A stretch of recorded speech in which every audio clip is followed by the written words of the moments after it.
अस्सलाम वालेकुम, मैं हूं मरियम ज़ीशान। आप देख रहे हैं प्रोग्राम थिंक टैंक। मेरे साथ मौजूद हैं अयाज अमीर साहब, सलमान गनी साहब, डॉक्टर हसन अस्करी साहब और खावर घुमन साहब। नाज़रीन, आज हमें तहरीक इंसाफ की हुकूमत की 3 साल कारकर्दगी का जायजा लेना है। इन 3 सालों में तहरीक इंसाफ ने अपने मंशूर पर कितना अमल किया, कितने वादे वफा हुए और नया पाकिस्तान का सफर कहां तक पहुंचा है। लेकिन उससे पहले कुछ आदाद शुमार मैं आपके सामने रखूंगी। 2018 और 2021 का जायजा। तरक्की की शरह 2018 में 5.5%, इस वक्त 3.94%। अफरात ज़र 4.68% 2018 में और इस वक्त यानी 2021 में 8.4% इजाफा हुआ है, जो कि कमी होनी चाहिए थी। गर्दिशी कर्जे 2018 में 1148 अरब रुपए थे और इस वक्त 2370 अरब रुपए यानी 2 गुना से ज्यादा गर्दिशी कर्जों में इजाफा हुआ है। जीडीपी, ये अच्छी बात है कि 33 अरब डॉलर का इजाफा हुआ है जीडीपी में, लेकिन अगर कर्जों की बात की जाए तो कर्जों में 52% इजाफा हुआ है। इसके साथ साथ ट्रांसपेरेंसी इंटरनेशनल की रिपोर्ट के मुताबिक पिछले 3 साल में पाकिस्तान की रैंकिंग में 7 दर्जे तनज़्ज़ुली हुई है। 2018 में हमारा नंबर 117वां था और इस वक्त हम 124वें नंबर पर हैं। तो अवाम कितने मुतमईन हैं, हमारे पैनल की राय क्या है? अया साहब, आदाद शुमार में नहीं उलझते, आपकी नज़र में 3 साल में तहरीक इंसाफ की हुकूमत के बेहतरीन इक़दाम और अवाम मुतमईन हैं, आप मुतमईन हैं? ये मेरे ख्याल सवाल जो है कोई इतना मुनासिब नहीं है। बहरहाल आपने ये पूछा है। तहरीक इंसाफ हुकूमत कोई बड़ा समाजी इनकलाब नहीं ला सकी। अच्छा। कोई करप्शन में जो हमारी एडमिनिस्ट्रेशन की कारकर्दगी होती है पंजाब में ऊपर को, उसमें इतनी बड़ी कोई तब्दीली नहीं आई है। मईशत के जो आपने फिगर्स दिए हैं, कहीं अच्छा हुआ है, कहीं कमज़ोरी हुई है, लेकिन वो भी चल रहा है। थोड़ी ओवरऑल एक फिजिकल स्टेबिलिटी आ गई है जो पहले नहीं थी। लेकिन एक चीज़ पीटीआई हुकूमत ने कर ली है और वो है कि वो मुस्तहकम नज़र आती है। अच्छा। जो पाकिस्तानी सियासत है उसमें इस्तेहकाम आ गया है। वो शुरू के दिनों में, क्योंकि ये नई हुकूमत थी, इनका तजर्बा हुकूमत के साथ बिल्कुल नया था, तो लगता था ये बिल्कुल अनट्रेंड है, इन्हें कुछ पता नहीं है, फैसले नहीं है, फैसले अपॉइंटमेंट्स ठीक नहीं कर पा रहे। कई सूबों में, ख़ासतौर पे पंजाब में बड़ी तब्दीलियाँ, आईजी तब्दील हो रहे हैं, फलाने हो रहे हैं, और मीडिया फिर इन चीज़ों को लेके किसी हद तक हकीकत तक और कोई मुबालगे से लेके ये बिल्कुल कि जी बिल्कुल ये हुकूमत ऐसी है। 3 साल बाद ऐसी सूरत हाल नहीं है।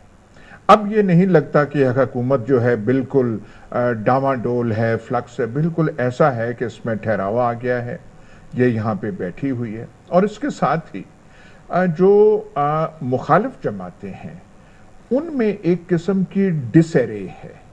उनके पास कहने के लिए कुछ ज़्यादा नहीं रह गया। एक उनका बोलने का अंदाज और एक उनके पास मौजू था, इलेक्शन, जमहूरियत, वोट को इज्जत, फलाना फलाना, वो भी धीमा पड़ गया है, मध्यम पड़ गया है। एक चैलेंज जो अपोजिशन की जमातों ने, पीडीएम ने जो है एक वो चैलेंज का सामना हुकूमत को करना पड़ा, और उसमें कुछ मौलाना फजल रहमान, क्योंकि अल्फाज के बादशाह हैं, वो कोई तासुर दे बैठे और शायद हम जैसे लोग उसमें उस तासुर में बह गए कि पता नहीं कोई तब्दीली होने वाली है, पता नहीं इनके पीछे कौन है। पर वो ऐसे नहीं, वो यहाँ उन्होंने कुछ धरने शरने दिए, वो बिल्कुल फिजल आउट हो गए। और जो उनका रैलीज का प्रोग्राम था वो तो बिल्कुल ऐसे लगता था कि बगैर सोचे हुए कहीं से वो जज्बात में आके उन्होंने ये चीज़ें सारी कर ली हैं। फिर जो है ऑपोजिशन के जो बड़े लीडर थे, सबसे बड़ी जमात पीटीआई के बाद जो है वो नून लीग है। उनके लीडर्स केसेस का प्रेशर ना सह सके, जो उनके खिलाफ एहतसाब का एक अमल था उसका शायद वो भार ना उठा सके, तो लीडर साहब जो हैं वहाँ के चले गए लंदन। अब लंदन, और वो आप लंदन की सबसे कीमती जो इलाका है वहाँ पे आपने अपना वो पड़ाव किया हो तो उसका तासुर कोई पीछे मुल्क में कोई अच्छा नहीं पड़ता। तो ये दोनों बड़ी जमातें हैं। पीपल्स पार्टी हुकूमत कर रही है, राज कर रही है सिंध का, नून लीग जो है वो अभी तक यहाँ से जलावतन होके लीडरशिप और कुछ यहाँ की जो पार्टी है वो अपना रास्ता ढूंढने की कोशिश कर रही है, लेकिन उनके पास कुछ ज्यादा रहा नहीं और ये हुकूमत जैसे मैंने कहा वो मुस्तहकम लग रही है। ठीक। अब मुझे तो ये लग रहा है, बिल्कुल मेरे अंदाजे गलत हो सकते हैं, 2 साल में इलेक्शन होंगे, पता नहीं उसमें क्या हो जाए, कि ये जो है ये कोई आर्जी इस्तेकाम नहीं है। क्योंकि इससे पहले जो होता था, पीपल्स पार्टी तासुर देती थी कि बस करप्शन ने उसे फना कर दिया और पैसे वो इतने लूट रहे हैं। नून लीग ये तासुर देती 2 चीजों का, एक ये कि पैसा समेटा जा रहा है, उसका हर फर्द, उनके खानदान का हर फर्द किसी न किसी कारोबार में लगा हुआ है, और दूसरा तासुर नून लीग का ये था कि उन्होंने इदारों के साथ जरूर अपने मामलात खराब करने हैं। ये इनका एक बिल्कुल कंसिस्टेंट चीज थी। हर दौरे हुक्मरानी में नून लीग ने और खास करके उनके सरबराह ने इदारों के साथ बिगाड़ के ही रखा। वो बिगाड़ और वो जो है इस किस्म का निफाक आपको हुकूमती स्ट्रक्चर में इस वक्त नजर नहीं आएगा। मेरे ख्याल सबसे बड़ी कामयाबी जो 3 साल में हासिल की है पीटीआई हुकूमत और प्राइम मिनिस्टर ने, वो ये है, यानी एक पेज का तासुर कायम रखा है। और अयाज साहब ने यह भी कहा कि सियासी चैलेंज से ऐसन अंदाज में निपटी है तहरीक इंसाफ की हुकूमत। ऑपोजिशन हम देख रहे हैं बिल्कुल एक साइड पे लगी हुई है। लेकिन सलमान साहब, आपकी नज़र में क्या बेहतरीन कारकर्दगी है 3 सालों में? खारजा महाज पर आप तारीफ कर चुके हैं इससे पहले इस हुकूमत की, स्पेशली अफगानिस्तान पर जिस तरह से इस हुकूमत ने स्टांस लिया है। इसके अलावा आप क्या कहेंगे कि कौन से ऐसे इक़दाम हैं जो 3 सालों में इस हुकूमत ने किए हैं? देखिए, बात ये कि जो खारजा महाज की बात है या कश्मीर और अफ़गानिस्तान की सूरत हाल की बात है, वो सिर्फ इस हुकूमत का क्रेडिट नहीं है। जो क्रेडिट था, मैं हमेशा प्राइम मिनिस्टर साहब को देता रहा हूँ, उसमें पाकिस्तान की इस्टेब्लिशमेंट का बड़ा किरदार था और है। और जो किसी का किरदार होता है वो किसी से छीना नहीं जा सकता। लेकिन ये हुकूमत जिस बुनियाद पर वजूद में आई थी, उसने पाकिस्तान के अंदर सियासी तब्दीली की बात की थी, उसने पाकिस्तान के अवाम की हालत ज़ार में बेहतरी का ख्वाब वो दिखाया था। उसके बाद वो पाकिस्तान के अंदर मुआशी इस्तेहकाम उनका एक अज़्म था। फिर सबसे अहम बात यह है कि उन्होंने करप्शन के ख़ात्मे की बात की थी। तो मेरा ख्याल है हमें इस तनाज़र में उनकी कारकर्दगी का जायज़ा लेना चाहिए कि जिससे जितनी ज़्यादा तवक्कुआत होती है ना, उससे मायूसी भी उतनी ज़्यादा होती है। अच्छा। पाकिस्तान के 95% लोग वो हैं जो खुद रोज़मर्रा बुनियादों पर कमा के खाते हैं या वो सैलरीज लेते हैं। मेरा ख्याल ये तो पाकिस्तान में अंधे को भी नज़र आ रहा है कि क्या लोगों की हालत ज़ार में बेहतरी आई है, क्या उनकी क़ुव्वत ख़रीद में इजाफा हुआ है, क्या पाकिस्तान के अंदर रोज़गार के मौके पैदा हुए हैं या पाकिस्तान के अंदर बेरोज़गारी का एक तूफ़ान है। और जो इस हुकूमत ने दावे किए थे, खुद प्राइम मिनिस्टर साहब के 6-7 बयानात हैं, मैं यहाँ पर वो रिपीट नहीं करना चाहता, कि उन्होंने कहा था कि अशिया ज़रूरियात की कीमतों में जब इजाफा हो तो फिर क्या हुकूमतें क्या होती हैं, वो सबको पता है। लेकिन बात यह कि जिस तरह की अभी बात की गई है, मेरा ख्याल हर आदमी का एक अपना नुक्ता नज़र है। आवाम की हालत ज़ार में कोई बेहतरी नहीं आई। अच्छा। उनके आने के बाद पाकिस्तान के अंदर 20 से 25 लाख लोग बेरोज़गार हुए हैं।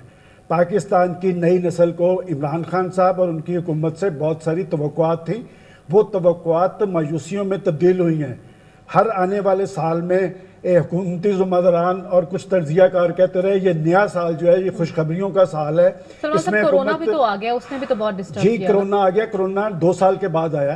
कोरोना आया है तो वो 2 साल उससे मैं पहले की बात कर रहा हूँ। ये सारी जो मैं बात कर रहा हूँ ये पहली मैं कारकर्दगी की बात। और अब जो सूरत हाल है, देखिए हमें वो जो आप एक ज़मीनी हक़ाइक़ की बात करते हैं, ज़मीनी हक़ाइक़ यही हैं कि आम आदमी की ज़िंदगी अजीरन हो चुकी हुई है। अच्छा। पाकिस्तान के अंदर करप्शन, महंगाई, बेरोज़गारी और गुर्बत की आग है, उसमें कमी नहीं आ रही। और मैं ये बात पूरे चैलेंज से कहता हूँ कि आप इससे कोई बंदा, अगर मैं गलत कह रहा हूँ मैं माजरत कर लूँगा, किसी एक दुकान पे चले जाएं, एक हफ्ते में आप एक चीज़ खरीदें और अगर दूसरे हफ्ते में जाके उस चीज़ की कीमत में इजाफा ना हो, इसमें हुकूमत की कोई रिट नहीं है। और प्रोफेसर साहब अक्सर कहा करते हैं ये सूबाई हुकूमतों का काम है। देखिए बात ये कि माशी हवाले से मैं नहीं कहता, ये पाकिस्तान के आज के प्राइम वजीर ख़जाना शौकत तरीन साहब कहते थे कि इनकी मईशत का भट्टा क्यों बैठा, کہ انہوں نے آتے ہی شرح سود میں اضافہ کیا اور ڈالر کی قیمتوں میں اضافہ ہو گیا. تو اس کے نتیجے میں کیا پاکستان کی برآمدات بڑھ گئی. اس اعداد و شمار کو چھوڑ دیں. دیکھیں بات یہ کہ عام آدمی کے لیے میں ایسے گھرانوں کو جانتا ہوں جو 2 وقت کی روٹی سے 1 وقت کی روٹی پہ آ گئے ہیں. وہ جو پاکستان کے اندر تعلیم کی سہولتیں تھیں, یونیورسٹیز کے بجٹس پہ کٹ لگے ہیں. اور جو خان صاحب کہتے رہے, میں صرف یہ کہتا ہوں بعض اوقات اگر مجھے ترس آتا ہے تو ان کی اس بات پہ آتا ہے کہ جو وہ دعویٰ کرتے رہے پاکستان میں سیاسی تبدیلی کے حوالے سے, کرپشن کے خاتمے کے حوالے سے, اقتصادی بحالی کے حوالے سے اور عام آدمی کی حالت زار میں بہتری کے حوالے سے, وہ سارے دعوے ان کے سامنے سوالیہ نشان پہ کھڑے ہیں. اور ایک اچھی حکومت جو ہم یہاں پر کہتے تھے کہ ماضی کی حکومت وہ چوروں کی ہے, وہ ڈاکوں کی ہے, یہ فرشتوں کی حکومت کے بارے میں ٹرانسپیرنسی انٹرنیشنل کیا کہہ رہی ہے کہ یہ 124ویں نمبر پہ ہیں جس پہ آصف زرداری صاحب تھے. اور وہ جو ماضی کی نون لیگ کی حکومت چوروں اور ڈاکوؤں کی حکومت جو کہا جاتا ہے ان کے دور میں وہ نیچے لے کے آئے تھے 117 پہ, اور عمران خان صاحب کی حکومت میں وہ دوبارہ 124 پہ آ گئے کہ یہ آصف زرداری صاحب اور عمران خان صاحب ایک پلیٹ فارم پہ کھڑے ہیں. میں سمجھتا ہوں کہ سیاسی حکومتیں ہمیشہ جواب دہ ہوتی ہیں اور وہ عوام کے سامنے جواب دہ ہوتی ہیں. انہوں نے وہ اس جمہوریت کے ثمرات تک پہنچنے ہوتے ہیں. میں صرف یہ کہنا چاہتا ہوں کہ جب وہ پرائم منسٹر بنے تھے انہوں نے تو کیبنٹ کا کہا تھا کہ میں پاکستان کے اندر سب سے چھوٹی کیبنٹ رکھوں گا. آج پاکستان کی سیاسی تاریخ کی سب سے بڑی کیبنٹ ان کی ہے. اور جن لوگوں کو ماضی کے اندر وہ چور ڈاکو اور جن کو کہتے رہے کہ جی میں ان کو خدا نہ کرے کہ مجھے ان جیسی سیاست کرنی پڑے, وہ ساری جنرل مشرف کی کابینہ ان کا حصہ ہے. اور پھر آ جائے قرضوں کی بات. دیکھیں اگر میرے سے کوئی یہ پوچھے کہ ان کی حکومت ان نتائج سے اس صورتحال سے کیوں دوچار ہوئی, تو عمران خان صاحب نے بڑی سیاسی حقیقت کا مظاہرہ کیا تھا یہ کہہ کے کہ IMF کے پاس جانے سے میں خودکشی کر لینا بہتر ہوگی. آج جو پاکستان کے اندر صورتحال ہے, میں آپ سے پوچھتا ہوں کہ یہ جو آپ اعداد و شمار دے رہی ہیں, صرف 3 چیزوں کے اعداد و شمار آپ بتا دیں کہ پچھلے 1.5 ماہ کے اندر پیٹرول, بجلی اور آج کے اخبار آپ کے پاس پڑا ہے, آج کے اخبار میں گیس کی قیمتوں میں اضافہ ہو رہا ہے. اور IMF ہمیشہ یہ کہتی ہے کہ آپ اپنے عام آدمی کو نچوڑ کے رکھ دیں. پاکستان کی اشرافیہ پہ ہاتھ پڑا ہے. پاکستان جن کو کہتے تھے چور اور ڈاکو, پاکستان کے سارے بڑے مافیاز آج اس حکومت کے اندر موجود ہیں. کتنے لوگوں کو انہوں نے باہر نکالا. اور ایک اور بات, چونکہ یہ انسانی مسئلہ ہے کہ پاکستان میں ادویات کی قیمتیں 350 سے 400% اضافہ ہوا ہے, اور آج لوگ دوائیاں نہ ملنے کی وجہ سے مر رہے ہیں, کوئی جواب دہ نہیں ہے.